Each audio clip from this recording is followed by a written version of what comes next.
प्रश्न है, एक वेक्टर क्वांटिटी का नाम लिखिए। तो वेक्टर क्वांटिटी बल एक वेक्टर क्वांटिटी है।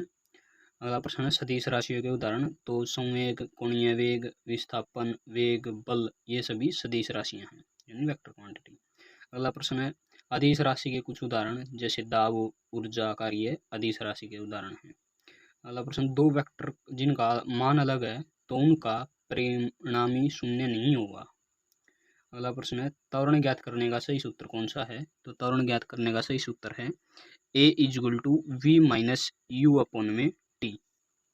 अगला प्रश्न है, पदार्थ के संवेग और वेग के अनुपात से कौन सी भौतिक राशि प्राप्त की जा सकती है। तो उसका द्रव्यमान। अगला प्रश्न है, शून्य में स्वतंत्र रूप से गिरने वाली वस्तु का क्या होगा, समान त्वरण होता है। अगला प्रश्न है, एक लड़की झूले पर बैठी स्थिति में झूला झूल रही है, उस लड़की के खड़े हो जाने पर दोलन का आवर्तकाल कम हो जाएगा। रॉकेट किस सिद्धांत पर कार्य करता है। तो यह करता है संवेग संरक्षण पर।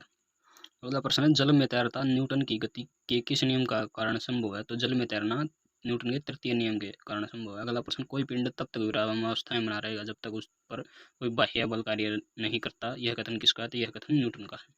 अगला प्रश्न, न्यूटन की गति के नियमों के अनुसार निम्न में से कौन सा कथन सत्य है। तो यह कथन सत्य है कि द्वितीय नियम से बल की परिभाषा ज्ञात की जा सकती है। अगला प्रश्न, किसी पिंड के उस गुणधर्म को क्या कहते हैं जिससे वह सीधी रेखा में विराम या एक समान गति की स्थिति में किसी भी परिवर्तन का विरोध करता है। तो उसे कहते हैं जड़त्व।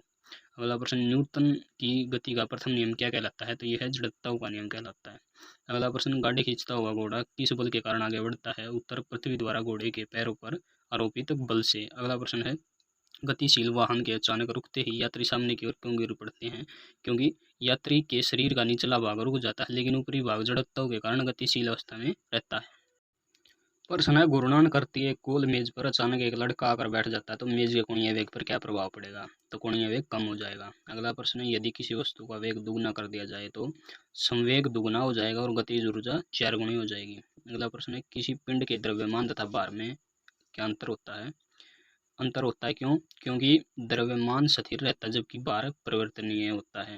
अगला प्रश्न है, किसी भी स्थिर या गतिशील वस्तु की स्थिति और दिशा में तब तक कोई परिवर्तन नहीं किया जाएगा जब तक उस पर कोई बाह्य बल सक्रिय नहीं होगा। यह कथन किसका है। तो यह न्यूटन की गति का विषयक प्रथम नियम है। अगला प्रश्न है, किसी असंतुलित बल द्वारा किसी पिंड में उत्पन्न त्वरण बल के अनुपाती ही होता है। अगला प्रश्न, न्यूटन की गति के तीसरे नियम के अनुसार क्रिया तथा प्रतिक्रिया से संबंध बल हमेशा भिन्न भिन्न वस्तुओं पर ही लगे होने चाहिए।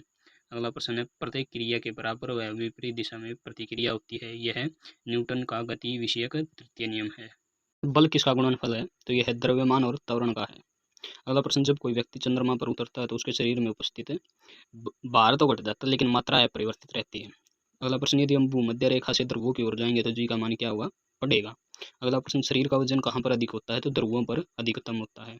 अगला प्रश्न है, यदि अश्व एकाकी चलना प्रारंभ कर दे तो अश्वारोही के गिरने की आशंका का कारण क्या है। तो यह है विश्राम जड़त्व। अगला प्रश्न, क्रिकेट का खिलाड़ी तेजी से आती हुई बॉल को क्यों अपने हाथ को पीछे खींचकर पकड़ता है, ताकि बॉल विश्राम की स्थिति में आ सके।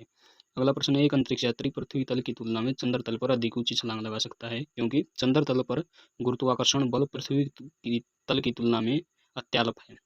अगला प्रश्न, 20 किलो के वजन को जमीन के ऊपर 1 मीटर की ऊंचाई पर पकड़े रखने के लिए किया गया कार्य कितना होगा। तो यह होगा 0 जूल। अगला प्रश्न है, एक व्यक्ति एक दीवार को धक्का देता है पर उसे विस्थापित करने में असफल रहता है तो वह करता है कोई कार्य नहीं करता।